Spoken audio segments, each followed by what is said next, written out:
Welcome to the Let's Feel Good podcast. I'm your host, Annie. After nearly a decade of asking, why don't I feel good? I ultimately discovered the answers through simple changes to my daily habits. I've spent years healing myself and investing in health and wellness companies tackling the chronic disease epidemic. Along the way, I realized something important. True health isn't built through cold plunges, IV drips, or $30 smoothies. It's the small, everyday choices that add up, shaping both how we feel today and our long-term health.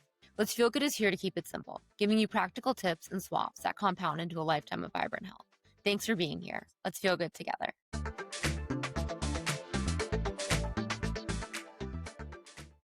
Welcome back to the Let's Feel Good podcast. I am so excited to be here today with one of my best friends from college, actually, Alex Monello, founder of The Wellery. I will let her give a quick intro on herself, and then we're going to dive into a really fun conversation today.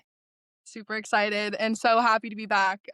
Quick intro on me. My name's Alex. I am a board certified health and wellness coach and founder of The Wellery. I built The Wellery as a resource and a mirror that I really wish that I had in the depths of my own 10-year healing journey.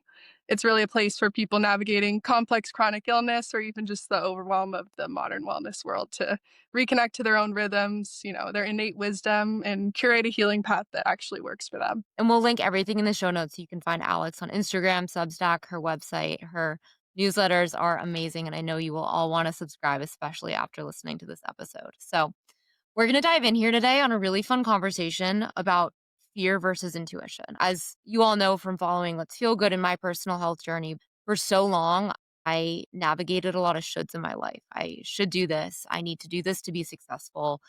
A really fear-based mindset. And the more I acted out of fear, the further away I got from myself.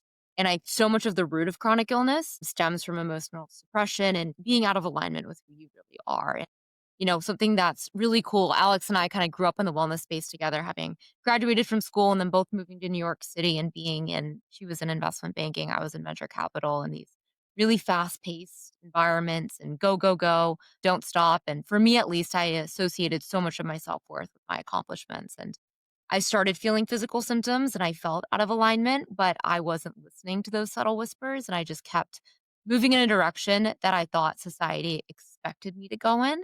And I equated safety with accomplishments. And once we started really figuring out what the difference is between fear and intuition, and we were able to listen to our guts and those subtle whispers that nudge you in the right direction, you can start creating a life of alignment. If you looked at our lives 4 years ago, we were in polar opposite places than we are now, both health and wellness founders, both living closer to nature, both way more aligned, both feeling way better, and just creating the life of our dreams. And so much of that was by finally being able to listen to ourselves, our intuition, our deepest desires, and be brave enough to move in that direction. So that's what we're going to chat about today. But yeah, let's kick it off with I don't know, Alex, do you want to share where this really started for you and how you started to learn about fear versus intuition and move towards intuition, not fear? Totally. Yeah, you said that perfectly, and it's such a juicy topic. For anyone that's listening that hears this and, thinks it's silly that, these little tiny shifts in how we think about things or the intention behind things, have the power to actually make real change. If you're doubting that, I was in your shoes, Annie was in your shoes, we were going to the ends of the earth, outsourcing all of our own intuition to any expert we could find, any book we could read, right? But we were just moving further and further away from ourselves, those subtle nudges that, everyone has felt at some point. If those ever came up, shove them down, try to fix it, try to suppress it, try to control it or get ahead, of the message, of the symptom that was coming up. We both hit a point, I can speak for myself, that, my body started to scream, right? It was whispering, it was asking things of me, and I was refusing to listen until I had no choice but to. And that looked like, extreme flares, collection of diagnoses, autoimmune disease, endometriosis, migraine, dysautonomia, all of these things. And, Annie and I will probably dive into this a bit, but we call that a hard left in life, right? When we ignore the subtle shifts or the messages that our body gives us, then usually our body, the universe, whatever you want to call it, gives you a hard left where you're, forced to face what the messages are trying to tell you. So true. The hard left is such a good point because I think it applies to to everything. I had a life coach that Alex and I both work with. We met her in New York, and she said to me one time, she was like, "When you're born, you're meant to go to all these different cities. You're meant to go to Paris and places in Italy and Japan and all over the world.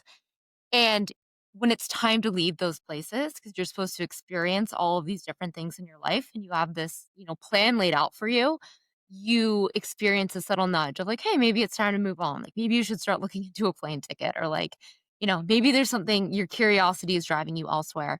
And they're soft and they're gentle. And if you listen to that and you lean into it, you're kind of gently guided from city to city to place, from lesson to lesson in your life. But if you ignore that and you're like, "No, like, I'm meant to stay in Rome, like, I need to accomplish this in Rome," and you just refuse to leave, then the whispers get louder and louder and louder to the point where maybe it gets really uncomfortable and maybe you, I don't know, get fired from a job and the only opportunity is elsewhere and you're forced to leave, and those things, I think when they happen to us, we face hard lefts all the time. I just faced a serious hard left. They're not gonna kill you, but you're gonna learn your lesson in a more uncomfortable way, and I think it's a beautiful ability when you can start trusting your gut and intuition and kind of gently move from place to place, from lesson to lesson in life through the guidance of your own intuition. And then you end up just living a softer life of alignment. And it Totally. requires so much courage. But I don't know, Alex, like I'm so curious. When we graduated and you moved to New York and you're in investment banking, you're working 24/7, your body wasn't feeling great. And I feel like the symptoms started to get kind of worse and worse over that time. When do you think your first whisper was? And even if you're open to sharing it, is there maybe one that you can remember now that you ignored at the time? Oh, there's so many. So what I was gonna say, in response to how you described that. I think that these messages come, in every scale, right? Even, experience a wave of fatigue, but you still go to the workout anyway. That's an example of you kind of going against what your body's asking of you. And over time, those things compound. Obviously, in New York, in investment banking, that's its own kind of environment, right? But nothing about the environment or, the career in particular was the wrong thing objectively. It was that compounded with the fact that all of the little messages that I was getting, I was ignoring because I was attaching myself to things outside of myself, outsourcing worthiness, meaning, success, right? All of these things took precedent over the little, nudges that were showing up in my body. And, that kind of environment, I'm sure anyone that knows the world of investment banking or working in corporate in New York, it's a higher stress environment. You might have to deprioritize certain things like sleep or home cooked meals, whatever it is. So I think that on top of where I did have agency, I ignored my opportunities for agency.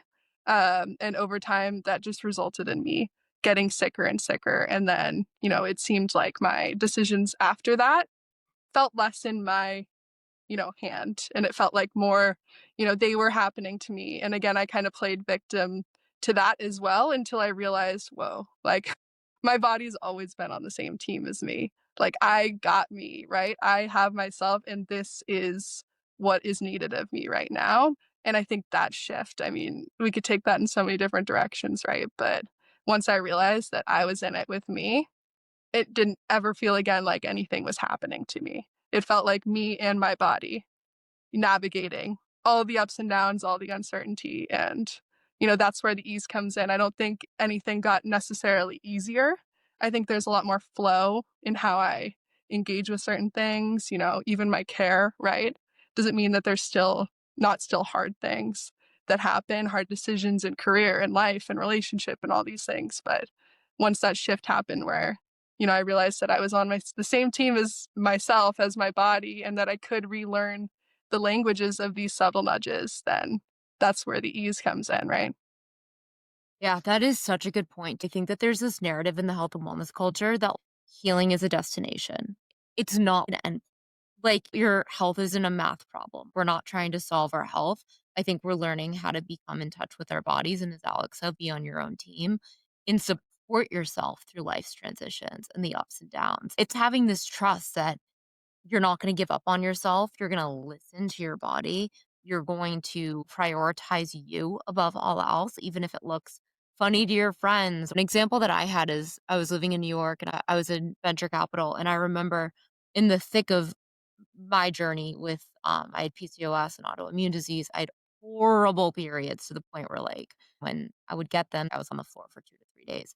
And it was so embarrassing because I would miss 2 to 3 days of work every month, and people are probably like, "What's wrong with this girl? Everyone gets a period." And I was like, if I fall into that and I feel embarrassed by it, one, I'm dissociating more and more from myself, and my body's asking for help. Something does not feel well. And it's like, if this ends up being a culture that like fires me for this, then it's not meant for me. Like, I'm not going to abandon myself in this. And like standing up and like saying to my male boss, like, hey, like this is what I'm struggling with. Like, and this is what I need is a work from home day, 1 to 2 days a month when I experience this. So I'm not like throwing up in the bathroom at work. And it's learning how to advocate for yourself and stay true to yourself, and then the right things are gonna fall off your course and the right ones are gonna stay. You can't miss what's meant for you. But I think it's really learning how to honor your body and honor your intuition and not self-abandon in the process.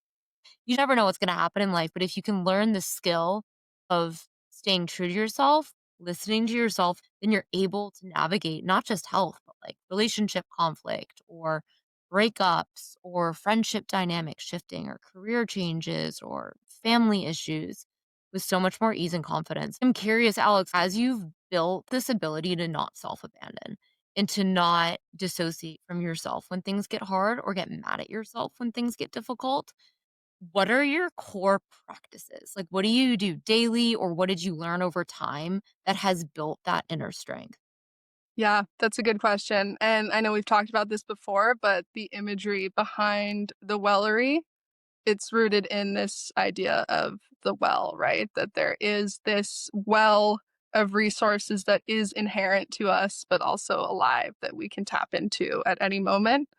And I think that imagery, I'm a visual person, so that was that was very helpful for me to recognize that at any point in time, no matter what life throws at me, I am always able to tap into this abundant resource that, includes my intuition, it includes my strengths, and it's also alive. It includes the practices that I know bring me back to myself. It includes the people that I know I can lean on, the providers that I know I can lean on, right? The products that, do ground me. I think treating that with respect, right?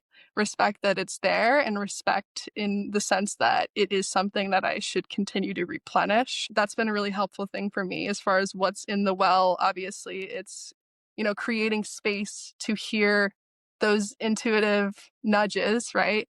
And it's also leaning on certain practices to make that easier for myself. One of those being stillness in meditation, right? Ideally outside if I can. But I think there's a lot of noise, and when you're really deep, in the trenches of whatever it is that you're, going through, whether it's a healing journey, whether it's, a challenge that life throws at you, it's really easy to get bogged down by the noise and it's easy to get dissociated from yourself, especially if you have a history of trauma or anything that, encourages you to dissociate from your body as a survival tactic. It's really hard and, uninteresting to carve out space to actually go in, and I think it's a built skill over time, but the more time that I've carved out to destimulate, to listen to, what's coming up, the more that self-trust muscle grows. It's like we said, it really is, it's a muscle. The more you use it, the stronger it grows and the louder it becomes. Meditation has been a huge thing for me. Really lean on body scans for a long time. I mean, we can go into detail. I know we've talked about my health journey a bit before, but I was so separated from every part of my body. A lot of my symptoms ended up, showing up in my abdomen. And I remember when I first started trying to do this, I would try to do a body scan and I could not connect to my abdomen. Explain I'd what a go up body my, scan is. say it again. Sure. There's so many different versions of this, but a simple one being, you could lay down and you can imagine, light or energy or something moving through your right leg, up your shin to your knee, your thigh, up the side of your body, shoulder, down your arm, over your head, right? It's just something that helps you actually intentionally connect to different parts of your body. But when I was first starting to practice that, I just could not connect to my abdomen. And looking back, I'm like, well, of course, like that's the area that I was most dissociated in, And it took returning to that practice over and over again, making little steps outside of, what related to my health, just in life, just listening to my intuition. And eventually, over time, I started to, notice I'm reconnected. That sensation in my the right side of my abdomen, I feel it for the first time, right? I'm not trying to run from it, and that takes time, it takes support. You're definitely not alone in this kind of thing, but, it's been a really helpful practice for me. That's really interesting that you couldn't feel your abdomen for It so. was gone. It was like it was just cut out. That's crazy. Do you think that is related to like, the fact that you have endometriosis? Totally. I mean, so many things. There's so many factors that have influenced my, the center of my body. Endometriosis, all my GI distress, some generational stuff that relates to my abdomen. But it's been really cool to compare, even me versus 5 years ago, being able to do something like a body scan or to sit in meditation or to notice we've talked, we can go down so many tangents here, but to notice the pain that comes up when I'm ovulating and what my body's asking of me in that moment, right? And how I can actually support it, like how I can tap into my well and show up for the messenger, which is the symptom, and what it's asking of me, like that's a cool tool that I didn't have before. I felt like I was completely helpless and that, Yeah. my well-being and my connection to fixing whatever was happening in here was going to come from someone I hadn't found yet. And girl, I had 40 doctors. Like, this. I had so many doctors and they were great and they were trying their best.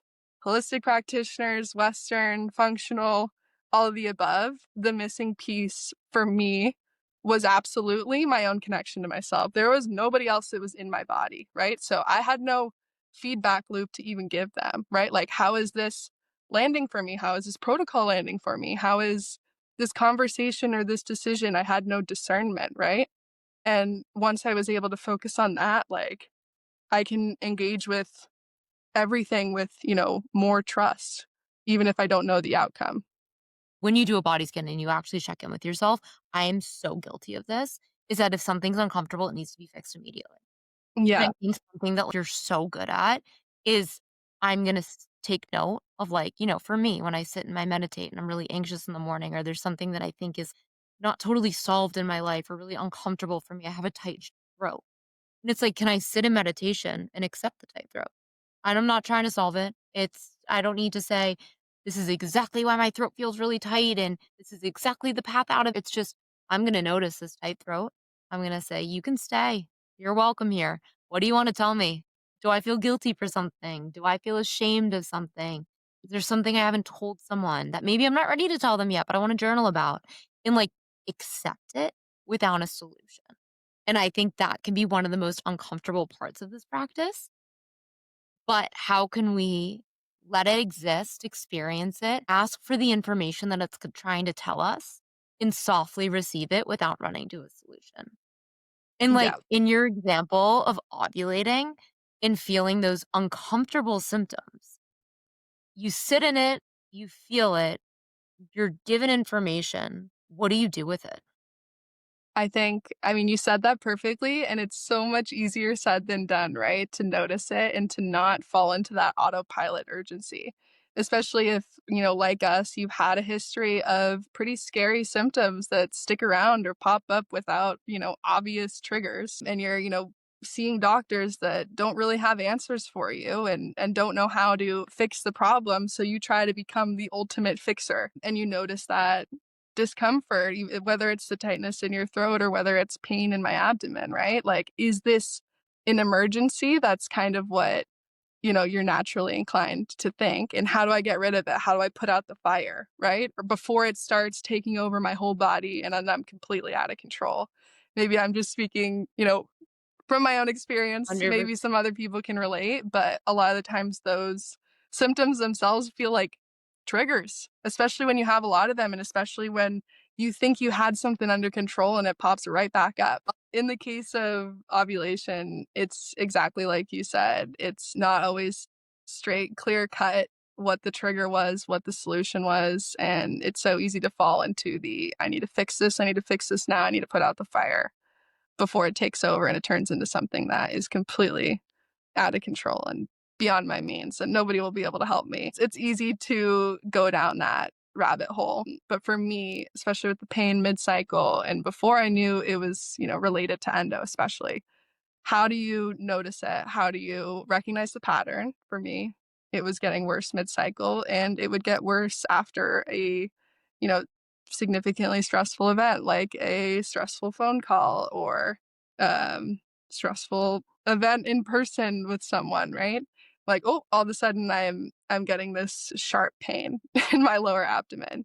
What can I do to notice it? What can I do to carve out space to try to listen to what that part of my body might be asking me for? It also would sometimes show up when I was making a decision and made a decision that I, knew I didn't want to do, like going to an event when I was, already a bit flared up or a bit overwhelmed, or my bucket just felt a little bit overflowed. And saying yes anything, it's like, that became my body's way of saying, like, no, you got to listen to me, right? And just respecting that. And it's really trial and error to, try to relearn that language, because I think we know it. I think we were born with it. Yeah. And it really is about remembering, returning to that. Like, there is no barrier to entry other than practice. Yeah. Relearn that language, the language of sensation, right? And I think we need to have grace with ourselves for, trying to respond to it. Like, is it rest? Is it heat? Is it a meditation? And seeing what sits with you. And I think that's the second most important part of it. One, awareness, patience, and also, having intention and discernment about how something lands for you. Like, when you did the meditation, did your body respond? Did you feel expansive, right? Or do you feel like whatever you did is, closing you off and pulling you further from yourself? It's so interesting, Alex, and everybody should read Mind Your Body by Nicole Sachs. I think it's amazing. So much of what we're talking about is related to her work. Suppressed emotions so often come up as pain, but where else in your life have they come up that isn't pain?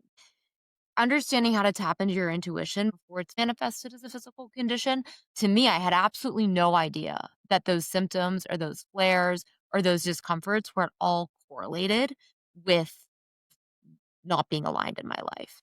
Right. So I'm just curious, is the very first step, maybe you don't struggle from chronic stuff, maybe you do, but you haven't made the connection between that and the situations and the environments that are in that feel right for you.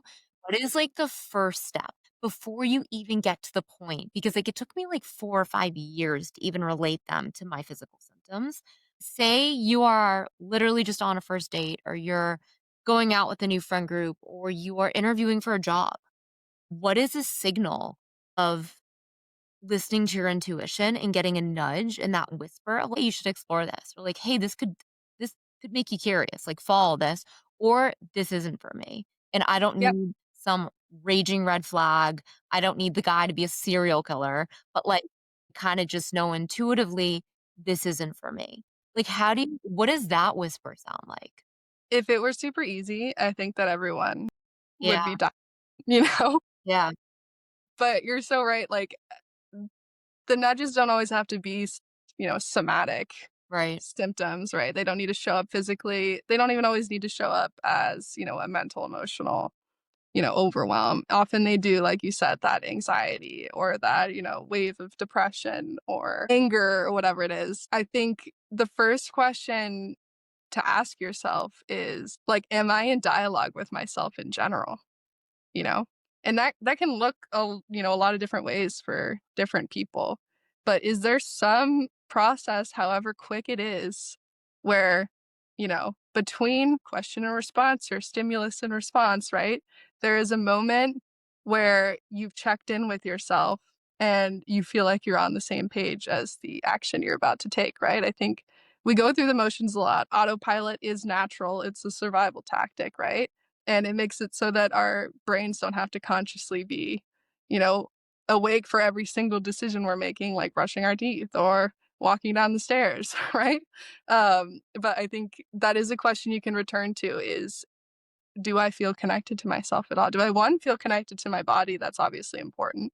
But beyond that, like, is there, like, am I connected to myself in any way? And I think one of the ways that you can start to notice what, is maybe an intuitive nudge or something that is aligned versus something that's not is tapping into those sensations that come up, whether it's in the body, tightness in your chest, or, throat closing, shortness of breath, right? Pain, heaviness in your feet when you don't want to be doing something and you need to stay, the wave of fatigue, right? But also, you know, we talked about fear versus love at the beginning. And when we make decisions, whether it's on the date or at work or in friendships, moving to a new place, there's discomfort is different than fear, by the way. Fear, I think, feels like rigidity. It feels like, a grasping for control. It feels urgent and, like there's scarcity and it's overwhelm. And if you don't act on it now, then everything will slip from your grasp, right? But I think when we're making decisions that are aligned or that are rooted in love, right, they feel expansive, they feel soft, they feel spacious, right? And that isn't the same as comfortable. Like you're moving to a new city, you're meeting new people, you're on a date for the first time. Like, is maybe that's super comfortable for you. And if so, then that's great. But a lot of the times use that other tool of discernment to decide whether that discomfort is expansive or if it's limiting. And, use the example of like stretching a tight muscle. Like if you notice that discomfort, try to tap into it because pushing through it might end up in injury or it might end up in more flexibility, expansion, right? That's so good, Alex. Oh my god, and it is so true. It's like, yeah, I think every decision that we make and every thought that we have is either rooted in love and fear, and this awareness of being able to tap into your body and tap into your intuition is almost synonymous with being able to say, "I just had that thought. Was that rooted in love or fear?" And so often we have thoughts of judgment or negativity or anger, and it's like, is that fear? Is that fear of rejection? Is that fear of being left out? Is that fear of scarcity? Is that fear of not being good enough? Or, is that rooted in, a sign that something isn't for us or that something truly isn't good for us or that we shouldn't continue to push ourselves in a certain direction? And I do truly believe that if you ask yourself that question and you listen to what your response is before your mind overrides it with your analytical brain, you will have an answer of love versus fear. And if you always choose love, doesn't mean it's always comfortable. Definitely a lot of choices out of love will be, but there are a lot that are uncomfortable but lead you to tremendous growth and closer to alignment with yourself. And Right. that is such a good point, is that it's not always comfortable. But I think the difference between you think about like choosing an action based on love and alignment and who you truly are and feeling what is really meant for you, but it's uncomfortable versus fear. You're right. There's like a curiosity in the discomfort rooted in love. There is an expansion, there's opportunity, there's a speckle of excitement, even though it makes us a little bit nervous. Whereas Hmm. fear is so rooted in control, so rooted in control. And I Totally. think like, Yeah. oh my God, I'm like, I've tried Shout out Corey Mascara for the shout out anti-control Corey. support. Oh my God. It's so true too. And I think we've talked so much about our bodies and not listening to them and trying to fix, fix, fix, solve, solve, solve. I always thought, I mean, oh my God, Alice would laugh at me walking into my apartment in New York when I had my 5,000 supplements and I'd write out the times of the day that I was taking them, and what I was eating, and logging everything. And it literally looked like I was running a science experiment in my apartment to try and solve my health. Right. Like, it was so rooted in fear. I think that one really good way to try and decipher what is fear and what is love is, are you trying to control? Like, would you be okay to surrender? If you are, experiencing a chronic symptom or you have something in your health you're trying to navigate, or you are in a turbulent relationship, or you have kind of at a pivot in your career, or you're moving to a new city, or whatever the uncertainty is in your life, if you are approaching it with love, you are saying, I trust the universe that I am being guided to all the right places. And I trust myself that I can navigate this. I trust Right. myself that if something doesn't end up working out, that I have all the tools within me to move forward into the best next place in my life and that things are working for me, not against me. And the universe is always aligned and that rejection is always redirection. Like you have that inner knowing of this just complete safety within yourself and you stop outsourcing it to external factors like a job Right. or a person or a specific income or an aesthetic or your weight or your health status. It's the ability to say, yeah, I we all live in uncertainty. That's the truth. No one knows what's going to happen tomorrow. But when you live a life of love versus fear, it's the ability to say, I'm safe no matter what, and I can navigate all uncertainty. And by the way, anything that doesn't go my way that I thought should go a different way is really meant to go that way for a reason. And Totally. that deeper trust is like, I don't know. I think that that is ultimate peace in life. It's empowering for sure. I also just wanna nod to the fact that this is not easy.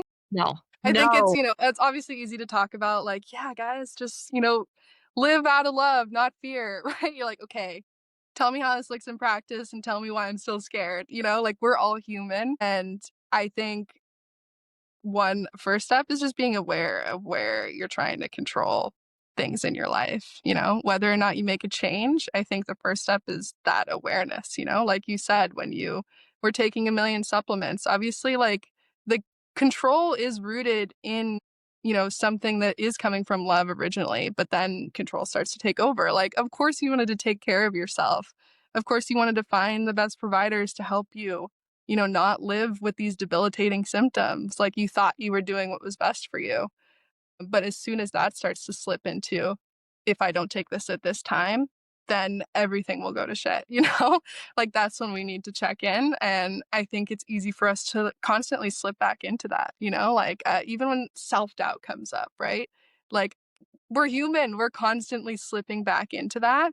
But I think the more we can emphasize nurturing our inner compass versus attaching to outcomes, that's when things start to go, flow with more ease. It doesn't mean that things are going to make sense right off the bat, but I think, you know, connecting to those subtle nudges, connecting to the practices that bring you closer to yourself, and connecting to the sensations that you feel, whether something's expansive or, constricting. I think that will, only strengthen you and how you navigate life, even when you slip back into control or self doubt. That being the thing you can return to, then all of a sudden the outcome doesn't matter. That's the point. You got you. I gave her mate. Dr. Gaber Mate always talks about. You kind of touched on his quote before, but healing is nothing more or less than a natural return to wholeness. It's a direction, not a destination, a line on a map and not a dot, right? And that line on the map goes like this, makes a million circles, it's up and down, it's nonlinear, right? But the thing that you come back to is that you have a compass within you, Wherever that line is going, you have a compass that will help guide you. Yeah. So true, Alex. And I think it's such an important note, too, to say that this is a practice. And I think it's a lifelong practice. And I think that self forgiveness is one of the greatest gifts that we can give to ourselves. I think that, you know, we mess up all the time in life because I think we were born to live these lives, to learn different lessons and navigate conflict and grow and develop. And if you don't mess up or if you don't do something perfectly, then like you're not learning your lessons. We're not meant to execute perfectly on everything. And to be honest with you, if you feel the pressure of perfect execution, that just goes right back into fear. I think that self-love and self-forgiveness and being able to practice these practices gently and softly and allow there to be regression or to slip up or to have a really hard day and like instead of beat yourself up for being like, oh, I'm supposed to be positive or I'm supposed to be rooted in love, not fear, but I'm terrified. Let yourself have a day where you're terrified and just say, like, it's okay. I forgive myself. I love myself. I have built a toolkit. I have my internal well and I know what to return to. And I think that the goal isn't to always be perfectly embodied and you learn a lesson and you never go back and you're always rooted in love, not fear. The goal is if you slip into fear, that over time, your return to love is quicker, but it's not to be perfect. Um, and I think there's a lot of empowerment in that. And I think self grace and self compassion and self love is is really one of the most healing things that we can give ourselves. I'd rather do this hard work to start learning how to be brave and how to follow my gut, even if it's uncomfortable, even if I can't see the path in front of me. I'd love to give my body grace and give up rigidity. And if it doesn't look the way that I want it to look, say I love it anyway. And I know that my dedication to healing is going to make me feel better over time. And this work has been incredibly empowering. But I'd love to wrap it up. Alex, what are 2 to 3 things that you do in a day that are a way that you actively practice this work? It could be a book, it could be a ritual, it could be a response. Like we talk a lot about the space between stimulus and response. It could be what you do when you sit in the middle of that. It could be anything that you use to really practice this in a tactical way. Yeah. I think that's a good question. Looks different for everyone, but for me, one of my favorite things is to go on walks outside without my phone. Obviously, if you're in a place where you don't feel safe not having your phone, having it with you, maybe put it on airplane mode, just not listening to music. Maybe that's it, right? Not, putting more noise into your brain and shutting off, that one opportunity for you to connect to yourself, to have a conversation with yourself, or to notice a sensation. I think that's been a big helper for me, just to carve out space. Oftentimes in our day, we're going on a walk at some point, even if it's a walk between our house and the subway or the office or to meet a friend for dinner, right? What if, one time you try not listening to a podcast or not calling someone and just taking the headphones out or keeping them in so nobody, comes up and tries to talk to you, but just, not listening to anything but yourself, see what comes up. I try to do that daily.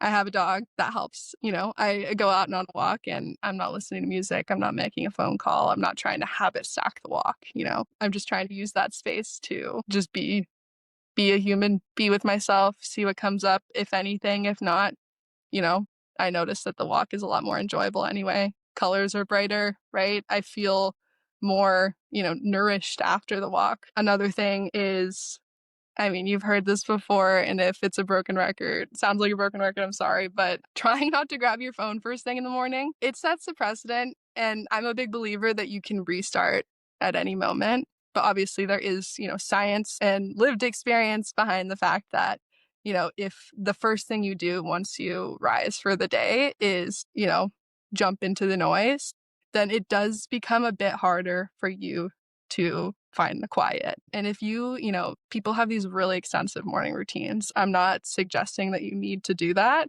But if one thing, even if it's 10 minutes where you get up, make your bed, do a little stretch, brush your teeth, make a coffee, whatever it is that you're doing. And if you don't reach for your phone or turn on a podcast right away, just notice how things shift and notice if you start to feel a little bit more connected. Those would be two big things for me. I love that. It's interesting too because I think that there's such a message in the urge to constantly distract. At the end of the day, you get home and you're listening to music into your apartment, and then you throw off your shoes and you get in your bed and you go on TikTok.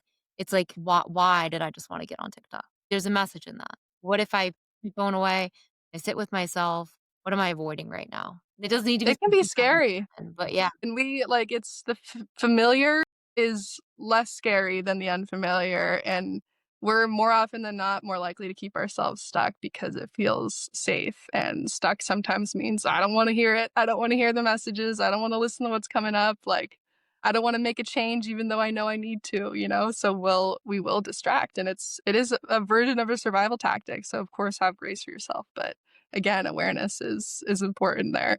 and those are the whispers. When you walk Yeah. into your apartment and you immediately get on your phone or you wake up and you start scrolling, when you're not living in the space in between, you're missing the opportunity to hear the whisper. The Viktor Frankl quote that the space between the stimulus and response, that space can grow if you start to notice it and you start to nurture it. All of a sudden, you can warp time a little bit and you can have that moment where you check in before you react. You can notice where you're on autopilot and you don't need to be. It's a cool thing. It's a cool almost game you can play with yourself, right? Yeah, I love this. Well, everybody, we will thank you for listening. Alex and I will be doing a lot more of these on the Let's Feel Good podcast. So if you have topics, like today was more on how to listen to your body. and what is the difference between fear and intuition. But if there are topics that you're curious our take on or curious to hear a really intimate, vulnerable conversation around, drop us a note on either of our Instagrams, on the Substack, on the comments on the podcast, and we'll be sure to cover it in a future episode. But I will link everything in the show notes on where to find Alex on Instagram, Substack, her website. She will be back. Don't worry. And thank you all for listening. This was a blast. This was so much fun. Thanks, Annie. Bye.